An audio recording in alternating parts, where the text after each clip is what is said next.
사무엘상 26장 1절부터 12절까지 말씀을 우리 한 절씩 교독하겠습니다. 제가 먼저 읽습니다. 10사람이 기브아에 와서 사울에게 말하여 이르되 다윗이 광야 앞 하길라 산에 숨지 아니하였나이까 하매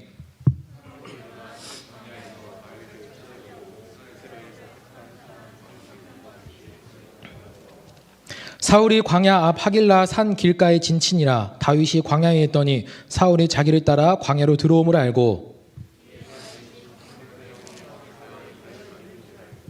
다윗이 일어나 사울이 진친 곳에 이르러 사울과 네리의 아들 군사령관 아브넬이 머무는 곳을 본즉 사울이 진영 가운데에 누웠고 백성은 그를 둘러 진쳤더라.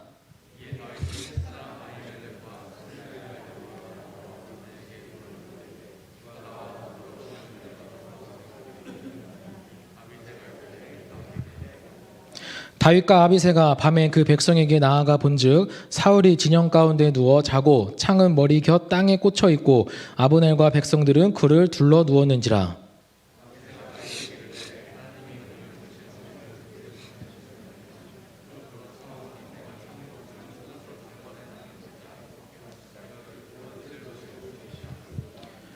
다윗이 아비새에게 이르되 죽이지 말라. 누구든지 손을 들어 여호와의 기름 부음 받은 자를 치면 죄가 없겠느냐 하고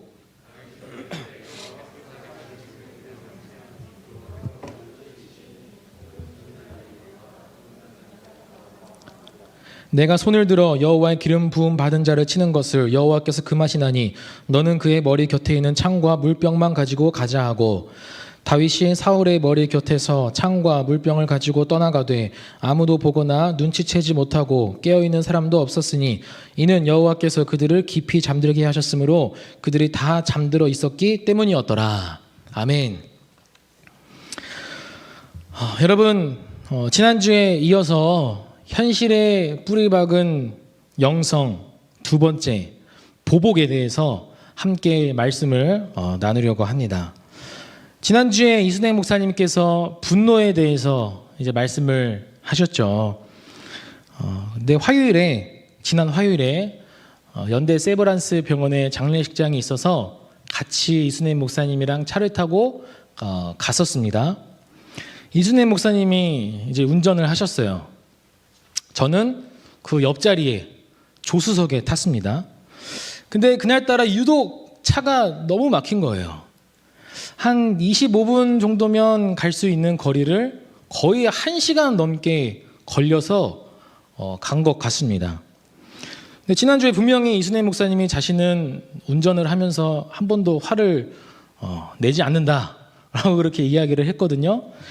제가 옆에 보면서 그렇게 짜증내고 그렇게 화를 내는 이순혜 목사님을 처음 봤습니다. 너무 차가 막히니까 이순혜 목사님도 화가 나는구나, 짜증이 나는구나, 그렇게 생각하고 이해하고 넘겼습니다. 여러분, 오늘 두 번째 보복에 관해서 함께 좀 말씀을 나누려고 하는데요. 여러분, 사무엘상 26장은 지난번에 같이 함께 살펴봤던 것처럼 이 사무엘상 24장의 내용과 너무나 똑같습니다. 그래서 이 성경 비평학자들은 이 본문을 가리켜 한 개의 사건을 그냥 두 개로 똑같은 것을 기록했다라고 그렇게 이야기를 합니다. 그러니까 중복 기사라고 이야기를 하는 거예요. 있지도 않은 일들을 그냥 두 번이나 지금 이렇게 기록한 것이다 라고 비평학자들이 이야기를 합니다. 그런데 여러분, 자세히 이 24장과 26장을 살펴보면 내용은 흡사 너무나 비슷하다 할지라도 실제적인 이루어졌던 장소나 그리고 함께한 사람들 그리고 주고받은 이야기들을 살펴보면 24장과 26장은 중복 기사가 아닌 이제 실제 일어났던 일이었음을 우리가 또 보게 됩니다. 그런데 여러분, 왜 성경은 하나님께서 이 두 번이나 거의 똑같은 내용을 기록하게 하셨을까요? 어떻게 보면 26장은 사실 별반 그렇게 중요하지 않은 것처럼 보여집니다. 이 설교 준비를 하면서 제가 막 많이 주석도 살펴보고 이제 강해집도 살펴보고 이제 어떤 목사님들은 어떻게 설교를 했나 많이 참고를 하려고 좀 봤는데 이 26장만 없는 거예요. 주석만 보더라도 26장은 없어요. 강해집만 보더라도 26장은 없습니다. 그냥 건너뛰어요. 바로 27장으로 넘어갑니다. 아마도 24장과 너무나 내용이 비슷하기 때문에 메시지가 반복이 되기 때문에 아마도 26장은 그냥 넘어가는 것이 아닌가 그렇게 생각을 이제 해보게 되었습니다. 근데 왜 하나님께서 이 두 번의 거의 똑같은 일들을 하나님께서 기록하게 하셨을까? 저는 실천신학 설교학을 공부했거든요. 이 설교학의 제일 핵심은 본문에 대한 하나님의 의도예요. 그래서 정말 깊이 고민을 했습니다. 왜 26장 이것을 하나님께서 기록하게 하셨을까? 하나님의 이 본문에 대한 의도가 과연 무엇일까? 라고 계속 고민하고 또 고민하고 깊이 묵상을 하는 도중에 24장과 분명하게 드러나는 차이가 한 가지 있었습니다. 하나님께서는 이 의도를 가지고 똑같은 일을 또 기록하게 하셨구나. 이 26장의 메시지를 우리가 올바로 이해하기 위해서는 24장과 또 25장의 내용들을 함께 우리가 비교하면서 살펴보아야 될 것입니다. 지난주에 잠깐 살펴봤지만 25장에서는 어떤 사건이 등장했었나요? 이제 다윗과 나발의 이야기를 통해서 이제 다윗이 나발로 하여금 은혜 입기를 원했지만 나발이 그것을 완강히 거부하죠.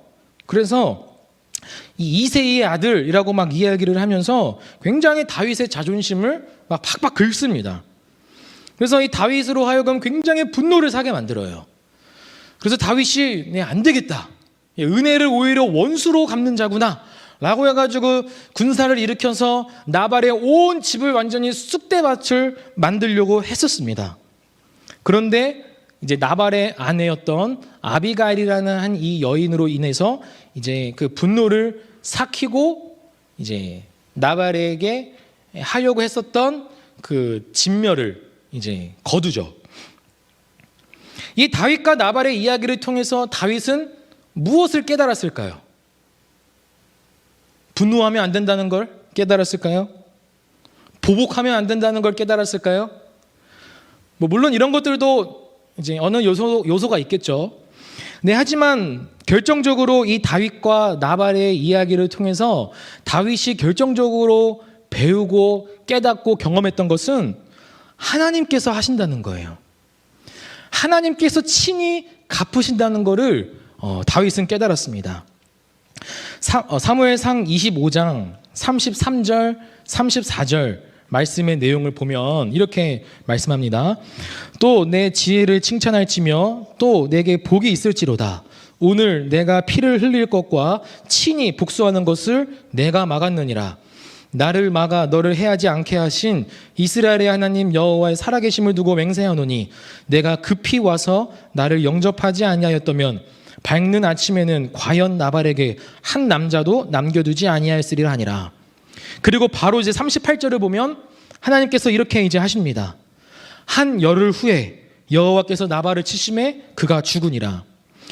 그러니까 다윗은 무엇을 깨달았냐면 하나님께서 대신 치시는 것을 깨달은 거예요.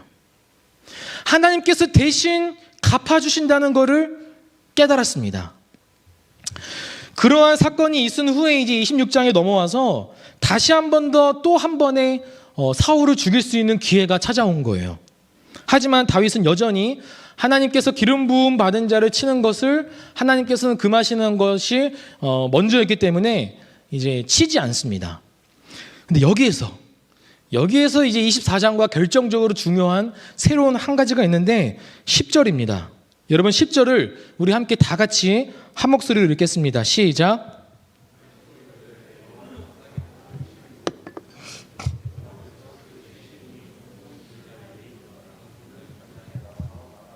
아멘. 여러분 24장에서는 이러한 이야기가 없어요. 네, 하지만 나발의 사건을 통해서 다윗은 하나님께서 대신하신다, 하나님께서 친히 갚아주신다는 것을 몸소 배운 후에 다윗은 그 원수였던 사울조차도 하나님께 맡기는 모습을 지금 보게 되는 거예요. 하나님께서 하실 것이다. 내가 직접 이 원수인 사울을 죽이지 않아도 하나님께서 나발을 대신 치신 것처럼 사울도 분명히 하나님께서 대신 치실 것이다. 하나님께서 갚아주실 것이다. 라고 그렇게 이야기하는 것입니다.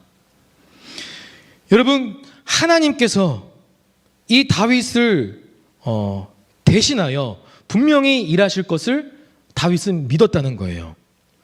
하나님께서 지금 일하시고 계신다라는 것을 나타내 보여주는 것이 무엇입니까? 12절에 다윗이 사울의 머리 곁에서 창과 물병을 가지고 떠나가되 아무도 보거나 눈치채지 못하고 깨어있는 사람도 깊이 잠들게 하셨으므로 그들이 다 잠들어 있었기 때문이었더라. 하나님께서 사울과 그의 모든 신하들을 잠들게 하셨다는 거예요. 이는 하나님께서 지금 일하고 계신다는 것을 나타내 보여주는 것입니다. 하나님의 이 전적인 행하심과 하나님의 이 일하심을 다윗은 볼 수 있었어요.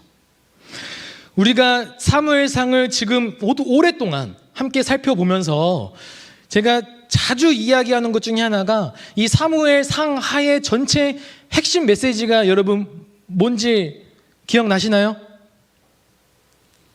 사무엘상 하의 전체 핵심 메시지는 우리 사무엘상 2장 6절 7절 여기에서 분명하게 하나님께서 말씀합니다. 우리 같이 읽겠습니다. 시작. 여호와는 죽이기도 하시고 살리기도 하시며 수월에 내리게도 하시고 거기에서 올리기도 하시는도다. 여호와는 가난하게도 하시고 부하게도 하시며 낮추기도 하시고 높이기도 하시는도다. 하나님의 절대적인 주권과 통치, 이것이 여러분 사무엘상하의 핵심 메시지입니다. 하나님은 올리기도 하시고 낮추기도 하시며 높이기도 하시고 또 죽이기도 하시는 하나님의 이 절대적인 주권과 통치가 사울과 다윗의 이야기를 통해서 분명하게 그리고 더 선명하게 지금 드러나고 있다는 것이에요. 여러분, 그렇다면 우리가 하나님께서 우리를 대신하여 일하실 것이라고 하는 그 행하심, 하나님께서 전적인 주권과 통치로 말미암아 우리를 위하여 대신해서 갚아주신다라고 했을 때에는 여러분, 우리에게 필요한 것이 무엇일까요? 우리에게 필요한 것은 여러분 믿음이에요. 믿음. 하나님께서 대신 일하실 것이라고 하는 믿음, 하나님께서 대신 갚아주실 것이라고 하는 그 믿음이 우리에게 필요하다라는 것입니다. 여러분, 상황 가운데에 지금 처해 있는 어려움, 특별히 사람과 사람끼리에서 오는 그런 관계적인 어려움, 여러분이 직장에서, 여러분이 캠퍼스에서, 또 여러분이 군대에서, 여러분이 겪고 있는 모든 상황 가운데에서 사람과의 문제로부터 오는 그 어려움들을 여러분 다 겪고 계시죠? 여러분, 그런 모든 상황들을, 문제들을 하나님께 다 내어 맡기시기를 바랍니다. 여러분, 그러려면 믿음이 필요해요. 믿음으로 하나님께 내어 맡겼을 때 하나님께서 일하시는 그 일하심이 여러분의 인생 가운데 경험되어 나타내질 것입니다. 여러분, 제가 신대원에서 있었던 일인데 그때 이제 블루투스 키보드를 중고나라에서 사려고 제가 어떤 사람과 연락을 주고받아서 이제 샀습니다. 그때 제가 아이패드를 이제 사용하고 있었기 때문에 블루투스 키보드를 굉장히 갖고 싶어서 벨땡사의 그 비싼, 무려 거의 한 미개봉이었어요. 한 12만 원입니다. 지금도 가격을 기억해요. 이제 사려고 했었습니다. 그래서 그 사람과 연락을 주고받아서 이제 먼저 입금을 하고 이제 거래를 했죠. 그래서 딱 택배가 왔다라고 이게 문자가 왔어요. 그래서 너무나 기쁘고 즐거운 마음에 막 이제 달려나가서 이제 택배를 받아왔습니다. 택배를 뜯었어요. 전단지 2장이 들어 있었습니다. 정말 그 딱 상자를 개봉하고 그 전단지 2장 들어 있는 그 모습을 딱 봤을 때 정말 말이 안 나오더라고요. 정말 황당하고 정말 당혹스럽고 정말 막 화가 나가지고 너무 정말 막 어떻게 해야 할지를 모르겠는 거예요. 그래서 주소도 찍어보니까 어디 이상한 뭐 허허 벌판인 주소가 나오고, 연락을 해보니까 계속 막 끊겨 있다라고 이야기를 하고 사기를 맞은 거죠. 그래서 너무 열받았어요. 정말 막 분노가 치밀어 오르는 거예요. 당시 12만 원이면 거금인데 이거를 어떻게 해야 하나 해가지고 경찰서 가가지고 온라인 사기 막 신고도 하고 그랬었습니다. 그러면서 여러분 제가 기도했어요. 뭐라고 기도했냐면 너무 열받아가지고 하나님 그 사람 좀 어떻게 해달라고, 좀 뭐 경찰서에 뭐 잡히든지 아니면 뭐 어떻게 해든지 간에 좀 그 사람 좀 대신해서 좀 하나님께서 심판 좀 해달라고 막 그렇게 막 이제 기도를 했던 적이 있었습니다. 여러분, 이처럼 내가 어찌 할 수 없는 그런 상황 속에서 하나님께 내어 맡긴다는 것은 하나님께서 일하실 것이라고 하는 그런 믿음이 필요하다는 거예요. 그 사기꾼은 사실 지금 뭐 어떻게 살고 있는지 모르겠어요. 뭐 잘 먹고 잘 살는지는 모르겠지만 아무튼지 여러분, 하나님을 전적으로 신뢰하는 그런 믿음이 있어야 된다는 것입니다.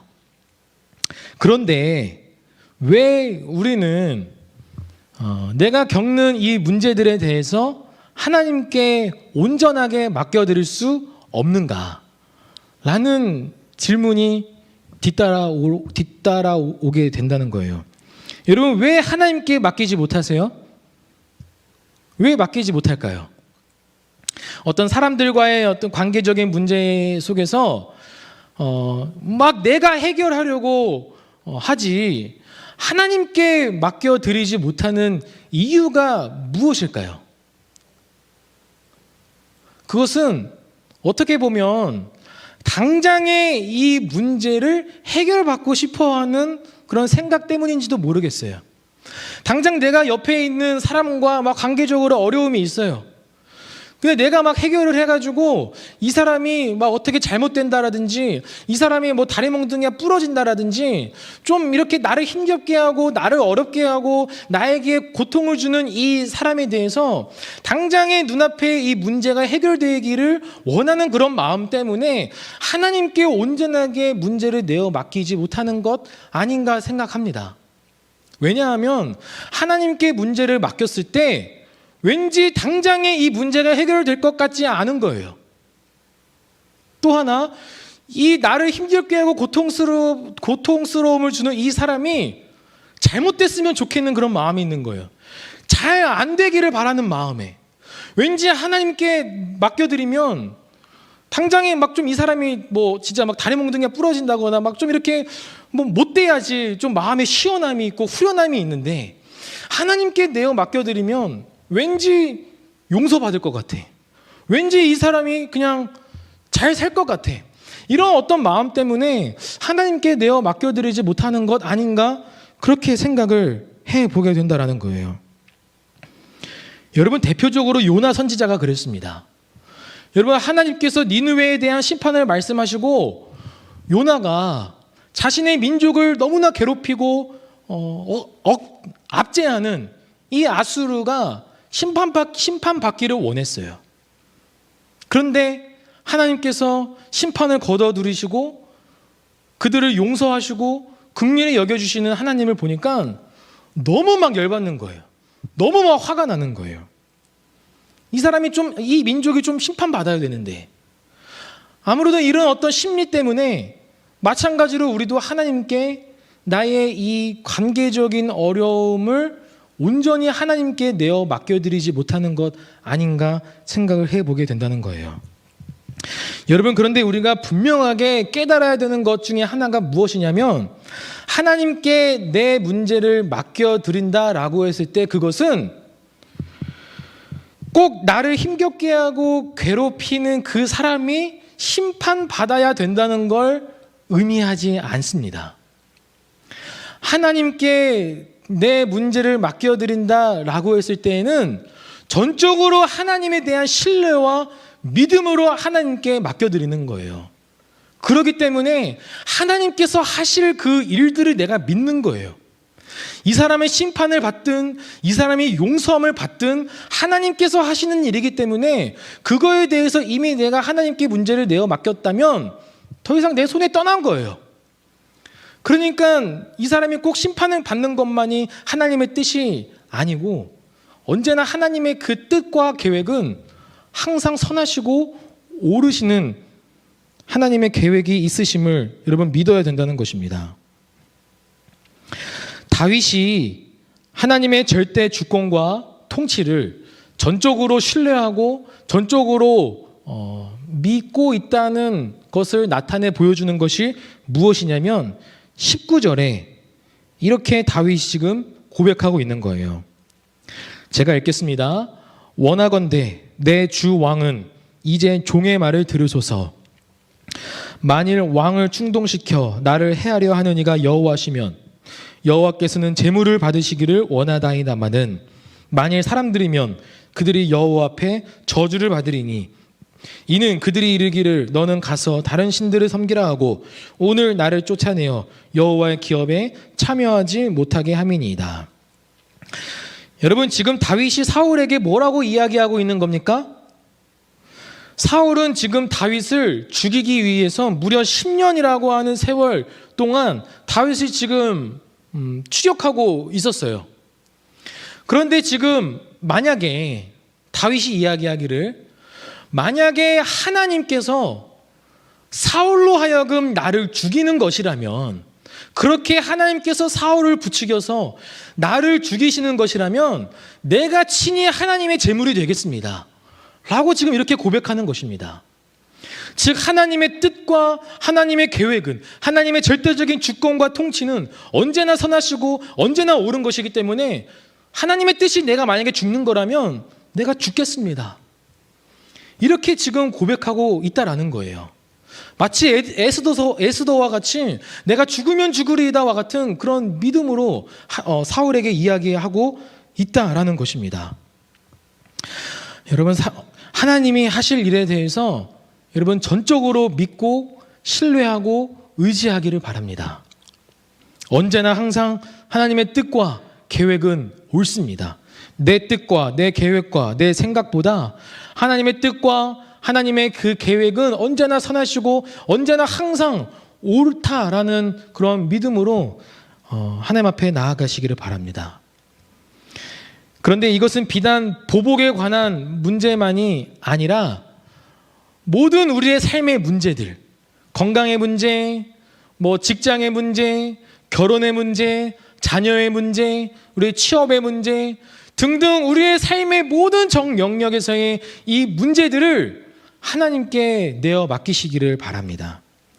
그럴 때 여러분, 우리의 모든 문제를 하나님께서 반드시 해결해 주시고 하나님께서 친히 일하시는 그 하나님의 일하심을 여러분이 다 경험하는 귀한 시간이 되기를 간절히 소망합니다.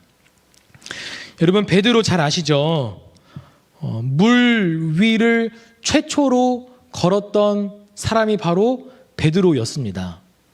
저 멀리서 예수님을 보고 주님이시거든 나로 명하여 바다 위를 걷게 하소서라고 명하사 물 위를 걷습니다. 근데 어느 정도 얼마만큼 거리를 걷다가 주위의 풍랑을 보고 주위의 바다를 보고 빠지기 시작합니다. 베드로가 뭐라고 이야기합니까? 주여 나를 구원하소서. 그렇게 간절하고 애타게 부르짖을 때에 예수님께서 즉시 손을 내미사 구원하신다라고 이렇게 말씀하셨어요. 여러분, 자녀가 어려움에 빠질 때에 주님께 부르짖는다면 즉시 응답하시고 우리의 문제로부터 반드시 구원해 주신다는 것입니다. 여러분, 이러한 믿음으로 살기를 바라요. 여러분, 이러한 믿음으로 살기를 바랍니다. 담대하게 여러분 사세요. 여러분, 걱정과 염려가 많아요. 요즘 오늘날 청년들이 이런 어떤 취업의 문제, 각종 다양한 많은 문제들로 인해 굉장히 많은 문제와 염려와 걱정으로 살아간다라고 하는 걸 뉴스를 통해서 제가 접했습니다.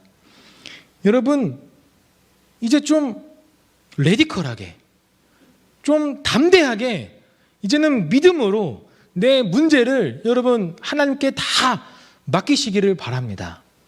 그럴 때에 하나님의 역사하심이 있는 거예요. 여러분 아무리 걱정하고 백날 염려해봤자 그 문제가 절대로 해결되지 않습니다. 예수님께서도 말씀하시기를 너 누가 염려함으로 그 키를 한 자라도 늘릴 수 있느냐. 이 말인즉슨 절대로 염려해봤자 아무리 그 키가 절대로 한 자라도 늘어나지 못한다라는 거예요. 모든 문제를 하나님께 맡기라. 그런즉 너희는 먼저 그의 나라와 그의 의를 구하라. 그리하면 이 모든 것을 너희에게 더하시리라. 예수님께서는 분명하게 말씀하셨습니다. 여러분 우리가 먼저 구해야 될 것은 여러분 주님이라는 거예요. 주님을 구할 때 여러분의 인생 가운데 전해지는 겪는 그 모든 문제와 어려움들이 다 해결될 것입니다. 여러분 걱정하지 마세요. 여러분 염려하지 마세요. 저는 개인적으로 어렸을 때부터 쭉 이제 목회자 가정으로 살아오면서 많은 그런 문제거리들이 있었어요. 뭐 재정의 문제도 있었고, 뭐 정말 집 문제도 있었고, 그런 정말 실질적으로 그런 겪는 어려움과 문제들이 있었습니다. 그런데 단 한 번도 저희 가정은 빚 한 번도 안 져보고 정말 이때까지 하나님께서 주시는 그 은혜로 말미암아 살아왔던 것 같아요. 제가 고등학교 때만 하더라도 저희 아버지가 강남에서 목회를 하고 계셨었기 때문에 저는 강남에 학교를 다녔었어요. 근데 강남에서 학교를 다니면서 뭐 과외를 하거나 똑같이 남들과 똑같이 과외하고 남들과 똑같이 학원 다니고 그렇게 살았어요. 뭐 그렇다고 저희 가정이 뭐 부유해가지고 하고 싶은 거 다 하면서 살 수 있었느냐? 절대로 아니었어요. 다 하나님의 은혜였다는 거예요.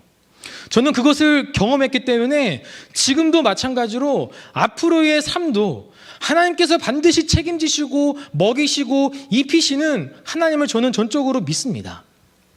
그러한 믿음이 있기 때문에 걱정하지 않는 거예요. 염려하지 않는 거예요. 죽으면 죽으리이다. 여러분 이런 담대하게 여러분 사세요. 여러분 청년하면 떠오르는 이미지가 뭡니까? 돌도 씹어먹을 나라고 이야기를 하잖아요. 그만큼 굉장히 청년하면 주어지는 게 굉장히 급진적이고 과격하고 도전적이고 진취적인 그런 모습의 청년의 이미지가 그려지잖아요. 여러분 두려워하지 마세요. 걱정하지 마시고 염려하지 마시고 사람들과의 관계로부터 오는 어려움, 직장에서의 어려움, 여러분 취업의 어려움, 그 많은 문제와 어려움들이 있지만 여러분 두려워하지 마세요. 염려하지 마세요. 지금 코로나 때문에 여러분 많이 불안하고 힘들죠? 염려하지 마세요. 불안하지 마세요. 여러분 믿음으로 이 코로나라는 이 문제도 하나님께 다 맡기시기를 바랍니다.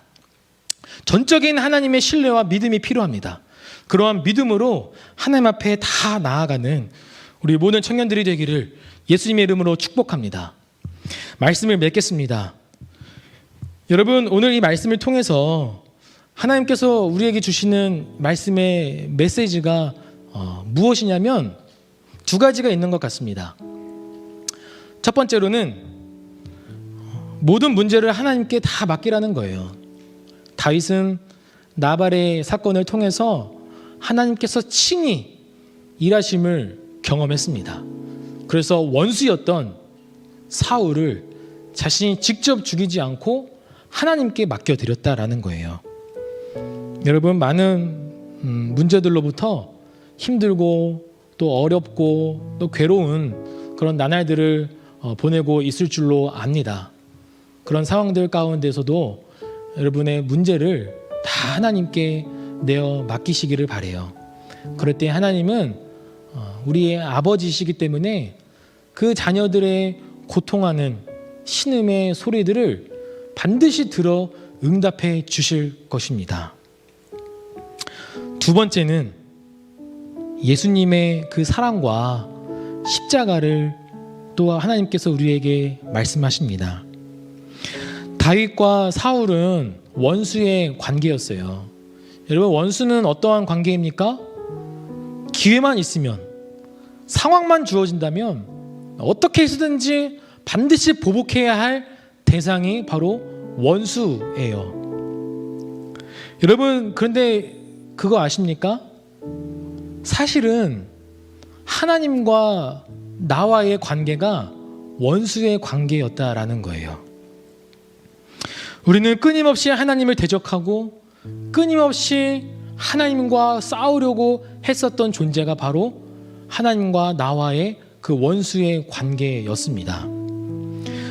다윗이 아까 12절에서 이야기한 것처럼 여호와께서 그를 치시리니 혹은 죽을 날이 이르거나 또는 전장에 나가서 망하리라. 이것이 여러분 내가 받아야 할 심판이었습니다. 원수였던, 하나님과 원수였던 내가 받아야 할 그 심판의 메시지였다는 거예요. 그런데 여러분, 우리가 심판받지 않은 이유는 예수님의 그 십자가, 예수님의 그 사랑으로 하여금 우리가 심판받지 않고 구원을 받게 되었다는 것입니다. 로마서 5장 8절에서 10절에서 이렇게 말씀합니다. 우리가 아직 죄인 되었을 때에 그리스도께서 우리를 위하여 죽으심으로 하나님께서 우리에 대한 자기의 사랑을 확증하셨느니라. 그러면 이제 우리가 그의 피로 말미암아 의롭다 하심을 받았으니 더욱 그로 말미암아 진노하심에서 구원받을 것이니 곧 우리가 원수 되었을 때 그의 아들의 죽으심으로 말미암아 하나님과 화목하게 되었은즉 화목하게 된 자로서는 더욱 그의 살아나심으로 말미암아 구원을 받을 것이니라. 사랑하는 청년 여러분, 이제 이번 한 주간이 고난 주간입니다. 여러분, 고난 주간만큼이라도 우리가 하나님의 그 사랑을 깊이 묵상하는 시간이 되었으면 좋겠습니다. 나를 위하여 십자가에 달려 죽으신 그 주님의 십자가를 고난 주간만큼이라도 여러분 좀 많이 기억했으면 좋겠어요. 여러분, 그런데 청년들이 바빠서 힘들어서 교회 못 나온다라고 이야기를 하고 특세 못 나온다라고 이야기를 하고 힘들다고 이야기를 해요. 바빠서라고 이야기를 해요. 여러분, 고난 주간만큼이라도 여러분 주님의 사랑을 묵상하는 시간이 되기를 바랍니다.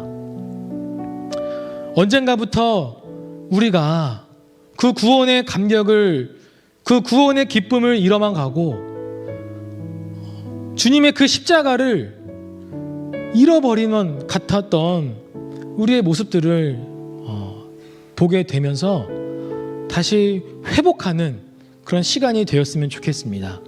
다시 그 구원의 감격과 기쁨을 회복하는 날이 되기를 바랍니다.